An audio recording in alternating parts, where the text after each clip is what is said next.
All right.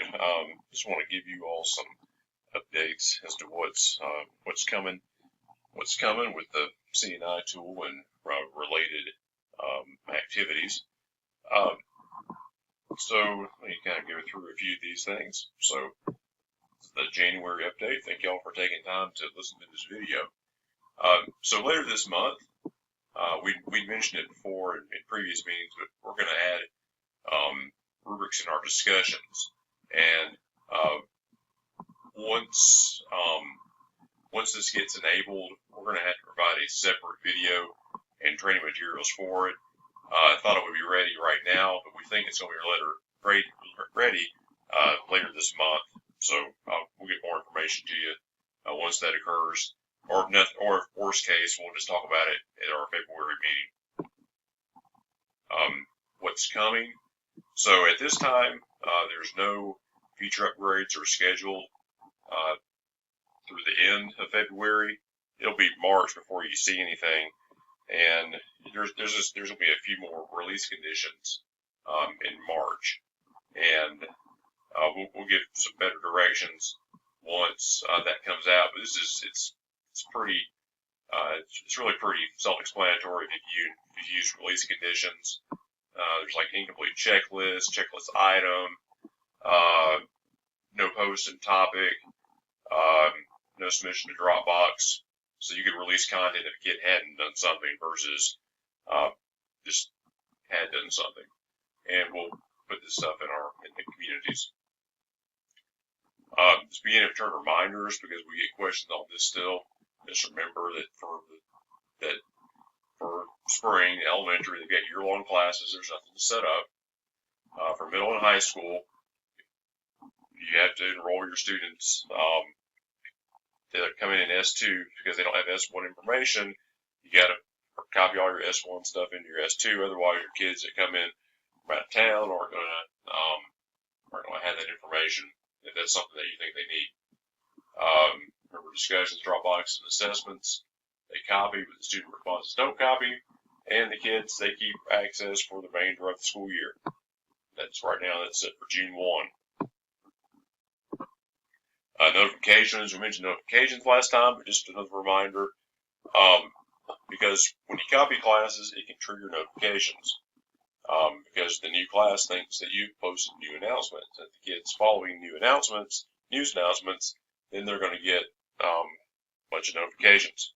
So what you can do, you can get your people in the habit, if you just set the end date of your news announcements to the last day of the semester, whether it's fall or spring, then problem solved.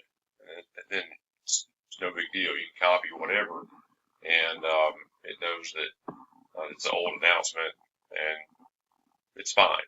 You can still have the announcements, but you can go back and change the dates in your new class. But if you look at the live, if you download the video or download the PowerPoint or PDF that we have in the self-directed, there's a video on this as well if you want more explanation. Another reminder, we've got deep linking. Basically what that means is that if you click on this right here in one of the documents, it will take you straight there. Before you had to, you go to the portal and you log in, but then you go to your normal landing page. Now you click on it, you get your screen, and you're authenticated, and you go right there. Again, the default mobile view, it's been disabled. So the default is, regardless of what device they're on, whether it's an iPhone or tablet or whatever, you're just going to get the desktop version, and that's just for consistency's sake, because it just was requested to provide a consistent user experience. Local course pages. Again, this is new this year, but just again to remind you, programmatically by default, the LCCs were able to add users they can enroll users in their course pages. They can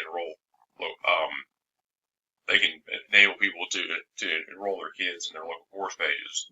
And the instructions are here if you follow it in the document. This is a good option for media specialists or other proficient users.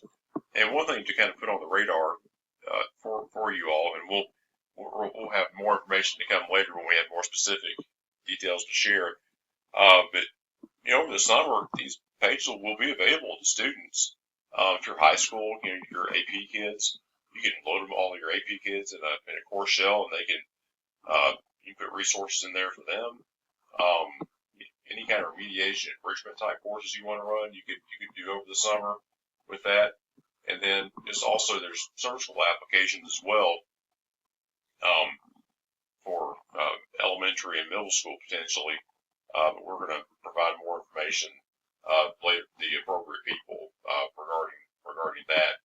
And if you need more pages, just let me know, or just put a ticket in. We'll make you some more. All right, 24/7 course page support. So this went into effect right around Thanksgiving. It's worked pretty well. There's still some bugs we're working out in the process, but if you look at look at this, go to a page, just the eCLASS page. When you get your course page support widget, the directions that we've given out. But people, they see this, if they call or chat. Chatting's been the thing that's been seems to be most productive for folks. If people send an email, a lot of times people don't know what to ask in the email, and so they email the help desk, they turn around and email back, and then sometimes that gets lost. And so I really think that people call or do chat, they wind up getting better service and they get their issue resolved in a much or more positive way. So I would emphasize that versus email. And this is the file to the directions. Last time our meeting, I asked y'all to give your talk to your LSTCs about survey we were doing about what we want to do with course pages in the future. Here's a partial bit of feedback that we've gotten, just to give you some feedback. We're going to most likely extend access further into the summer. That was asked for. I just need to consult our technical teams and determine how late we want to put it in, how late is feasible really to assign it. Course page access for students is going to stay the same, just the weekday before the first day of the semester. That's no change. Overwhelmingly,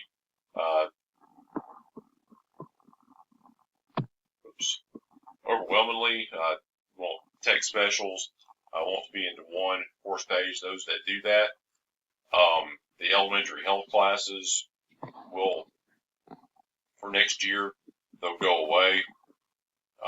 And then the elementary math specials and elementary language arts specials will be separated out into the elementary math specials and the elementary language arts specials page. There was a question about ELL, but I need to work with the ELL department on that to get their approval and potentially splitting that class. And any other recommendations regarding course merging or separation, I've still got to vet those to the curriculum office, but still I asked y'all to provide this, and some of y'all are LSTCs, just want to give you some feedback that we've taken what you've given us and we're going to do something with it.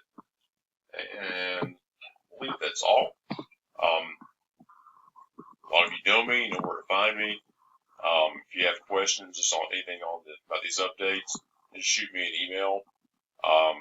If you have a specialist at your school, they can probably answer all your questions as well. But I'm more than happy to talk to you and answer questions on just how things are going. I hope you all have a good day, and thank you for taking 10 minutes to watch this.